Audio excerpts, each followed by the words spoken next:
everybody, welcome to another itstherbit.com review, and this one in particular is of Google Chrome. Now this is a web browser, came out originally for Windows, and I believe they fixed the kinks in that, and it recently came out on beta for Mac OS X. I'm not sure if it's recent, but I'm still doing a review on it anyway, and I've been using it for a couple hours actually, because I was supposed to do the review a while ago, and I'm very impressed. So when you open up, my homepage is obviously Google, and I believe that, you know, as soon as you download it, it's going to be Google just because they made it. But yeah, it opens up sort of like this. The tab interface is really nice. I honestly do like this better, mainly because if I took out this bookmarks bar, I'd be saving a lot of space. Because in Safari, instead of having that up here, you have a little less space up here. But the toolbar for the tabs takes up so much more room, and I like to have a very large, I like to have a lot more of the web than the toolbars. So that's one thing I do like about it. That's why I don't like using, that's why I don't like using Internet Explorer. Sorry, I'm a little slow. But, so if you open up a new tab, it'll have sort of like top sites. You can kind of roll over one, tack it if you like it, or take it out if you don't like it, and you can move them around. Switch them around a little bit, move it to different sections, and it'll do this judging, same thing as top sites. It'll basically sort them depending on how much you visit them. These are two default ones. You can also get themes for Chrome if you want to. I'll be honest, I did just notice that. But yeah, you can get themes for them, download it, and I believe they install pretty quickly because this is sort of an Air browser. I mean, it seems like it would run on Air. It doesn't, but so they have a ton of themes for this, which is really cool because I personally think it's a very new browser, to be honest, but with this many themes, it's pretty interesting. So why don't I just apply a theme and check it out a little bit. We'll go with Ocean Pacific. We'll try this. I don't know. So, that's kind of cool. It's loading.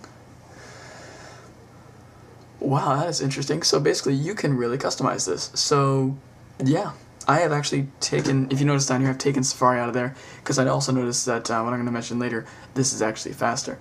So let's go, I loaded Facebook on here. You notice switching through tabs is very quick.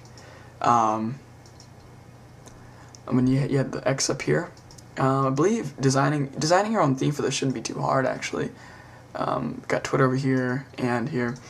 Very, very smooth when you X out of a tab, no waiting, no nothing. It's been running for quite a while now. And when I add a new tab, quick, done. And cool, the theme applies here too. And you have the theme creator. So, I'm gonna try this too. To go full screen, let's try Control-Shift-F. Ooh. Control-Shift. Command-Shift-F. Okay, well, didn't work. But, so when you roll over something, you can see down in the lower left corner that you have sort of a status bar that pops up and goes away, and it'll tell you what the link is or what you're looking at there. And, it's kind of nice that it moves and goes away because I don't always like to have it there, but when I need it, it's kind of nice. It also has your full history down here in this little bar, and you can also make this your home page for whenever you open a new window or when you open up the browser in the first place. Another thing that I like about it that a lot of other browsers don't have is the tabs are not just smooth, that you can move them around and arrange however you want, and that's kind of nice that it auto-corrected. It corrects itself very quickly, much quicker than Safari. Let's take this new tab, but you can also drag it out into a new window.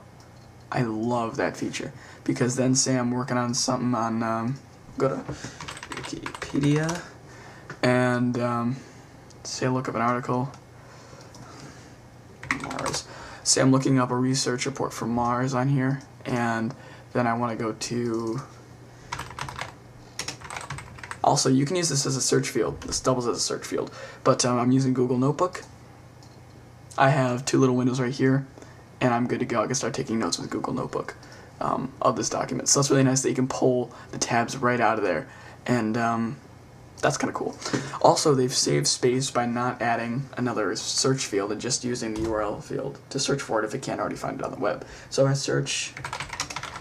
I search my name here, well, obviously it doesn't come up as me, but that's the search field. So yeah, if I want to put this back in this window, I can do that too. Put it right, sorry, there we go. Put it right back in, extend this window, full screen. So basically it's like a better Safari. Now, an incognito window, I'm actually assuming what this does, but I'm pretty sure that none of this, oh, yeah, it says right there, of course it does. But basically, what this window is going to do is basically, it's like private browsing in Safari. But the nice thing about it is, you don't have to turn it on and off. It's one window. The rest of them are recorded. This one in particular is not. So all these are going to go on your history.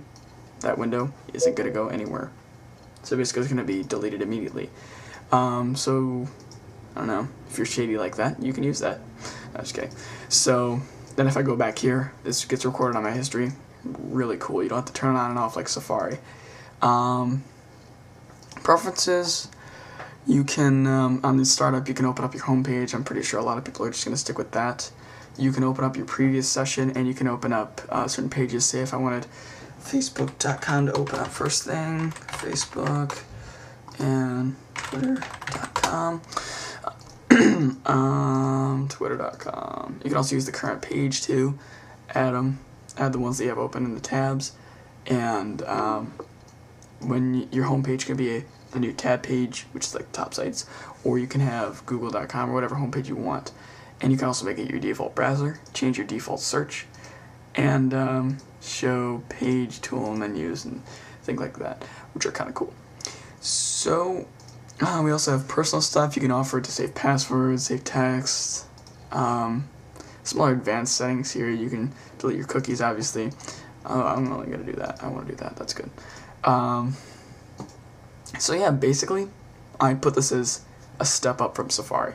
To be honest, even though I believe it's still in beta for macOS 10, I'd say it's a step up from Safari because it's much more customizable. It's basically like merging Safari and Firefox. Firefox isn't that fast, Safari isn't that flexible. But if you merge them both, you got a fast, flexible browser, and it's made by Google, so it can't get any better. So you can download Google Chrome for free by going to, well, just Google Chrome, I guess, and download it there. This has been a It's Thurbert.com review, and thanks for watching.